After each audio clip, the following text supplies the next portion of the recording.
My name is Daniel. Back in 2015, I was a college dropout living in a small, forgotten town in rural Ohio called Blackwood. If you've ever driven through the Midwest, you know the vibe. Miles of endless cornfields, rusted barns, and thick patches of pine woods that seem to swallow the light. I took a job as a night shift clerk at a dilapidated gas station off Route 32.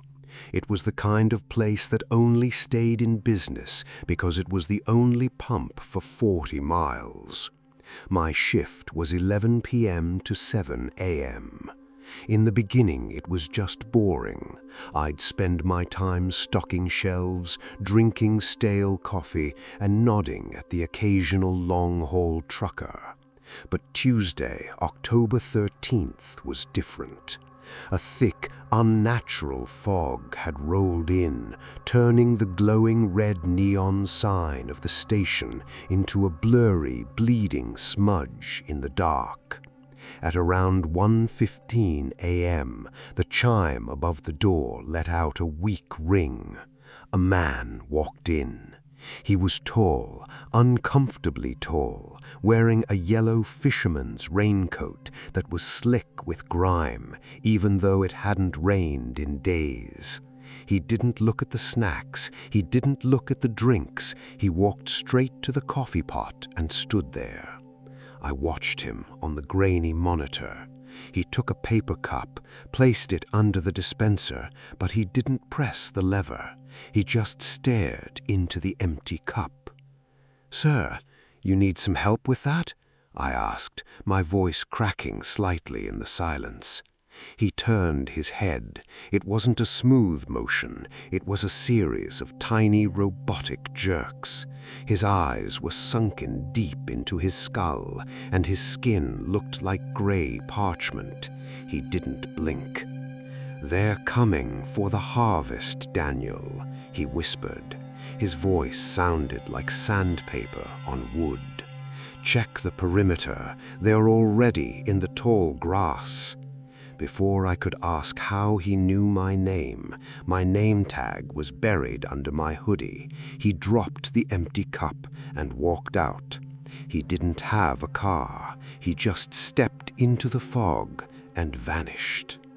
The deadline. By 2:45 a.m., the isolation was starting to get to me. The hum of the refrigerators felt like a scream. Suddenly, the store's old landline phone began to ring. Nobody calls a gas station in the middle of the night unless it's a wrong number or a prank. I picked it up. "Blackwood Gas and Service, how can I help you?" Nothing, just heavy, wet breathing. "Hello?" I asked, my heart beginning to hammer against my ribs. A low, distorted chuckle came through the receiver. Then a voice that sounded like a digital imitation of a human whispered, "Is the back door bolted, Daniel? You should check the lock. The hinges are weak." I slammed the phone down. My hands were shaking so violently I almost knocked over the lottery display. I looked at the CCTV monitors. The camera facing the rear loading dock was flickering. Every few seconds it would cut to static. During one of the clear frames, I saw it, a hand encased in a black surgical glove, reaching up and slowly tilting the camera lens toward the ground. I grabbed the only weapon I had, a heavy wooden baseball bat I kept under the counter. Out here in the sticks, the police are 30 minutes on a good day. You are your own first responder. I crept toward the back storage room, my boots thumping heavily on the linoleum.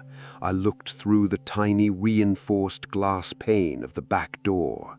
The security light was buzzing. In the shadows by the dumpster, I saw a shape.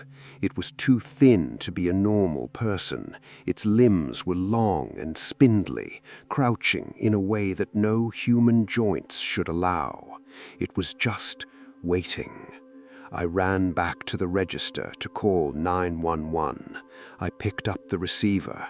No dial tone, just the sound of wind. I looked out the window and saw the black wire of the phone line dangling from the pole. It hadn't fallen. It had been cleanly snipped. The red Polaroid. 3:30 a.m. The power went out. The silence was absolute. Then the emergency backup light kicked in, bathing the entire store in a sickening, dim red glow. I looked toward the front glass doors. The man in the yellow raincoat was back, but he wasn't alone. 3 others stood behind him, wearing white, featureless porcelain masks. They weren't trying to break in. They weren't shouting. They were just standing in a row, shoulder to shoulder, staring through the glass. One of the masked figures stepped forward and pressed something against the glass.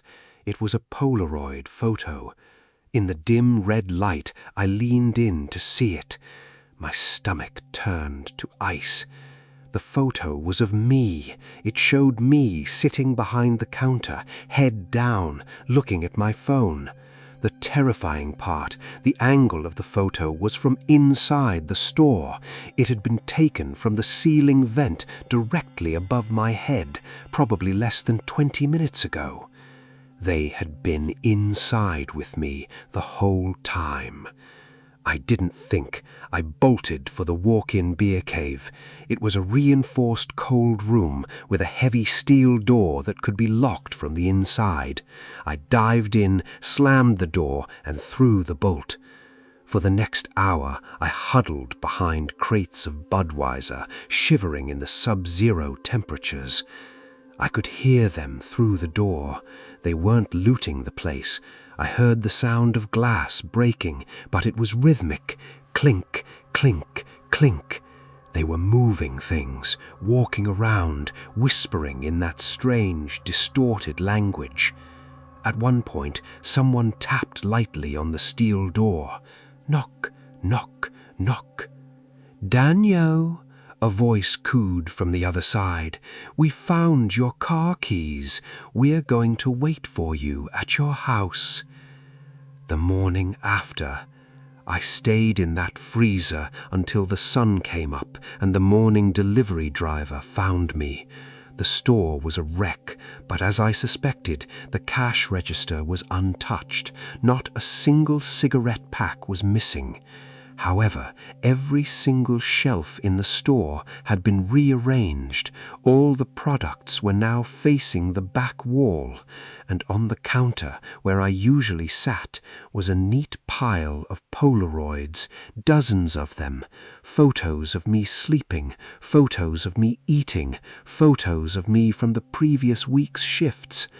The police came, took a report, and told me it was likely local kids pulling a stunt. I knew better. Kids don't have grey parchment skin. Kids don't move like spiders.